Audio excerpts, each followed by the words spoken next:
Hello, so we are doing a little recap video on integration by parts today. And what I want to run through is just quickly how to integrate by parts, the equation that you use for it. But initially I'm just going to start with looking at where that equation came from. So as I've got written here, the product rule for differentiation, it's the same sort of idea. It's when you've got two functions being multiplied together. So just as a reminder, if I have this function which is made up of two terms or functions in themselves being multiplied together, then what we'd say is to differentiate those, sort of the u and v, we say that you do u multiplied by dv dx, and you add on v multiplied by du dx. If I were to sort of rearrange that slightly, that's where our formula comes from for this integration. So if I take this term here and sort of make that the subject of my equation, so u times by dv over dx, I'd see that this would become negative. So I'd have d dx of uv minus v du by dx. Looking to integrate all of those then is going to help me in terms of coming up with a formula for integrating by parts, and that's why we have these two sections when we're integrating by parts. The first one is that we have a function u, which is very similar to when we differentiate, we have a function u.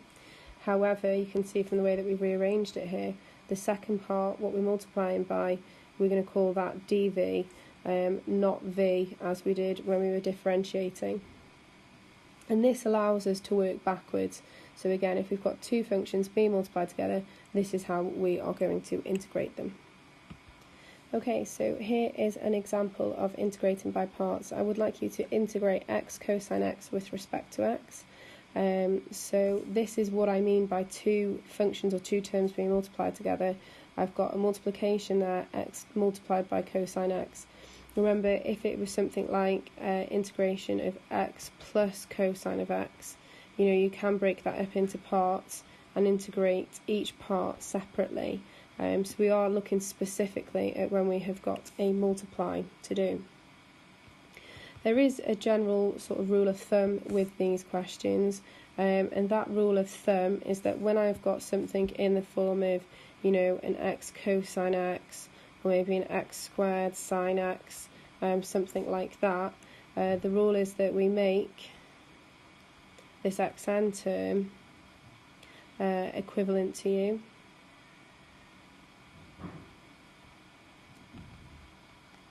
Okay, and I'll show you an example further on about the exception to that rule. So in general, we make that equal to u, and then we can follow the formula.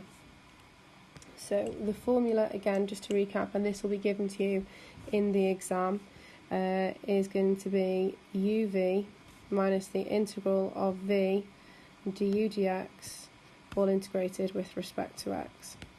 And as I said in the first part as well, we've got the first section which we're going to set as u, and the second section which we're going to set as dv. So you always sort of set up a sort of left-hand side, right-hand side workspace when you're doing these questions. The left-hand side is where you actually go through and do the integration. The right-hand side is where you're doing your workings out for it. So I've got here that if u is equal to x, du by dx is therefore going to be equivalent to 1. Here, if I've got dv by dx is equal to cosine of x, then integrating that to get to v is going to give me minus sign. Again, if you need to remember, sine, cosine, minus cosine. So differentiating goes that way, integrating goes that way. Just positive sign in that case. There we go. So I'm going to get there, sine of x. And now it's just a case of putting sort of these terms wherever they appear in the equation on this side. So I can see that uv is going to give me x times by sine of x, and then I'm going to take away the integral there of v, so that's sine of x, times by du dx, which in this case is 1, so dx. So I will get x sine x, and here minus, the integral of sine of x, so that's going to give me minus cosine of x. I've already got a minus here though, so 2 minuses are going to make a plus, so plus cosine of x, and then you must remember, because I've got no limits on my integral, I'm going to have a plus c also, and that is the first question done. Okay, so here's that special case that I was talking about. So in the previous example I'd said that, you know, the rule of thumb is that we set u to be whatever the x term is. The exception to that is where it's a log. So when there's an ln term, this is set as u. Okay, because differentiating that will give us a fraction, which is going to be much nicer to work with. So again, writing the formula, which you will get, as I said, given in the formula booklet, is uv minus the integral of v du dx, all integrated with respect to x. So let's get to it.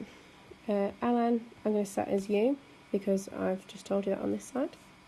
And the x squared this time is going to be my dv. So working on the sort of right hand side there, if u is ln of x, then du by dx is 1 over x. If dv by dx is x squared, then v, integrating that, so increase the power by 1, divide by the new power, and there we have it. We've got our new pieces to put into our puzzle now. So u is ln of x, v is x cubed over 3, taking away the integral of, so v, okay, I can see that that's x cubed over 3, du by dx in this case is 1 over x. Oh, doesn't that work out lovely?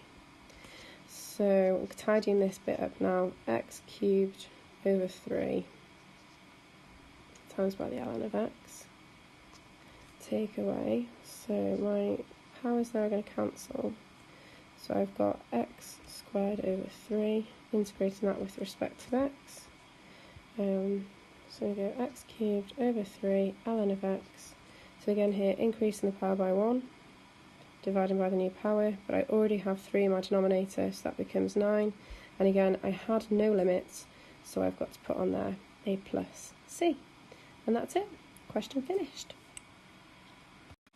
Okay, so this question is a 2 birds 1 stone scenario here, because this question has a couple of things that I wanted to go over. The first thing is showing you how to cope when you have got limits given with your question, and the second thing is that integrating ln of x is a special case.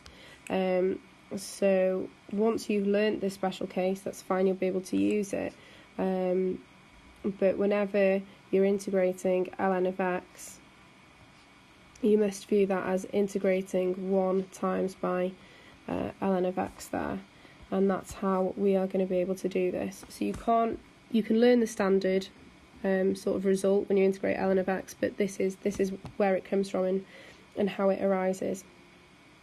So we know from the rule of thumb that I gave you that when we integrate, we always make x our term u, unless there's a log function in there. There is a log function here, and that is going to therefore be our u. So this is u, so that means that the 1 is going to be dv by dx. So again, on our right hand side, let's do our bits of working out.